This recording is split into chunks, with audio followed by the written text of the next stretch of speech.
Hello.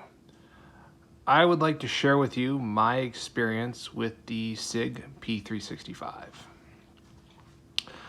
So this Sig P365, as far as I can tell, was manufactured around September 2018.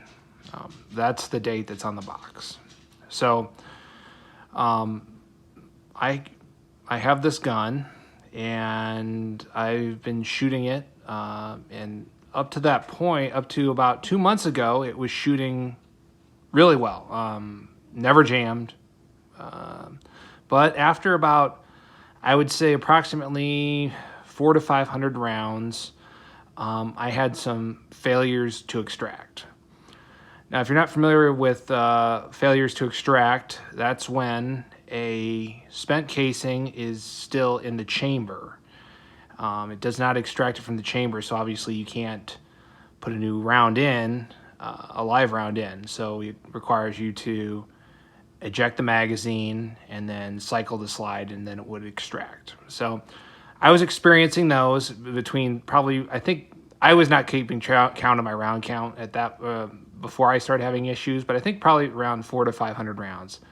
I would go out, and it happened to be on two different occasions. I would shoot about 100 rounds, and then I would go home, and then another 100 rounds.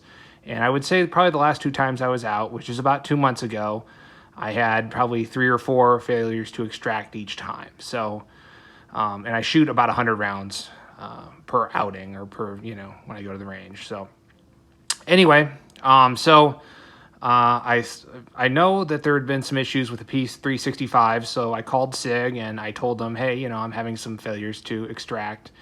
And Sig was great. They sent me a shipping label out, and I believe I sent it out on a Friday. And the following Thursday, not less than a week later, it was back to me and supposedly fixed. But that's the point of this video, is I wanted to share with you my experience to see.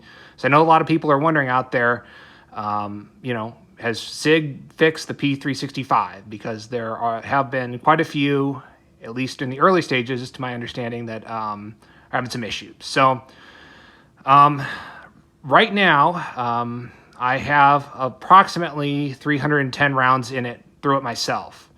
And the paperwork from Sig says they put 40 rounds through it. So, and I'll take them at their word. So right now I've got 350 rounds through it since it's come back from Sig, and it has fired flawlessly. No issues at all. I will say that I've had a few times where it's failed to hold open on the final round, but I think that's kind of the way I'm holding the pistol. So I'll attribute that to my grip.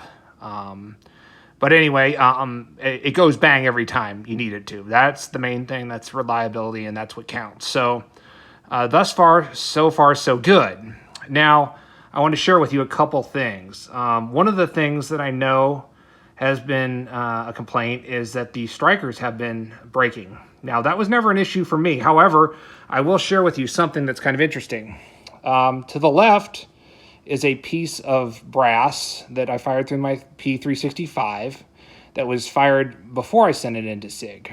And on the right is one after I came back from Sig.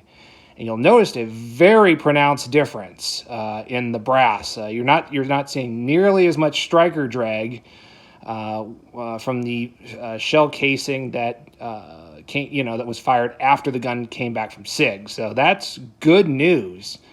So that probably brings the question to mind, like, well, what did Sig say they actually did with the gun? So I will share with you the paperwork. So obviously not disclosing my name, but this is what essentially came back from Sig. See, it was received August 17th, 2020, and this is the stuff here they said they did to it.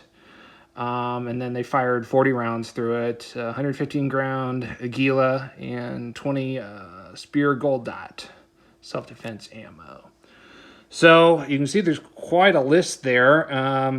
So they replaced the slide, the barrel, the extractor spring and insert, coil pin, recoil springs, and lubricate and test fire. So they've done looks like quite a bit to this pistol. And all of this was free of charge, by the way. You can see that right there, free of charge.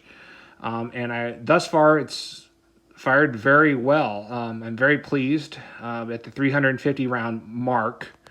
And we'll see where it goes from here. I know there's been a lot on the internet about, what's going on with these. Are they fixed? Has Sig remedied the problem? And I think Sig is probably a little, embarrassed to admit that there was a problem, but there definitely was one.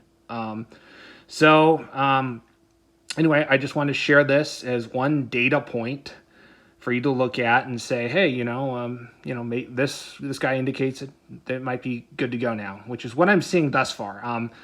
Would I recommend that someone go out and buy one of these right now? I'd probably read a lot more reviews before I did that. At this point, I don't know that I would trust the pistol to be completely reliable.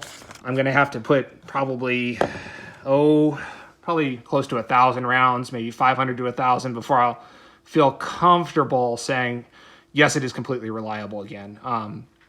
But that's so far so good. I will also say that, I test it one of the things I want to make clear is that I just don't shoot a gun until, it starts jamming. I will take a gun out. I'll shoot about 100 rounds through it, at least pistol anyway, and then I'll go home and clean it. So I don't think my issues with the failure to extract before it was sent into SIG was because of poor gun maintenance. I do a pretty good job of cleaning, and I don't shoot a ton through it, every time. So anyway, I hope this helps you, and thank you.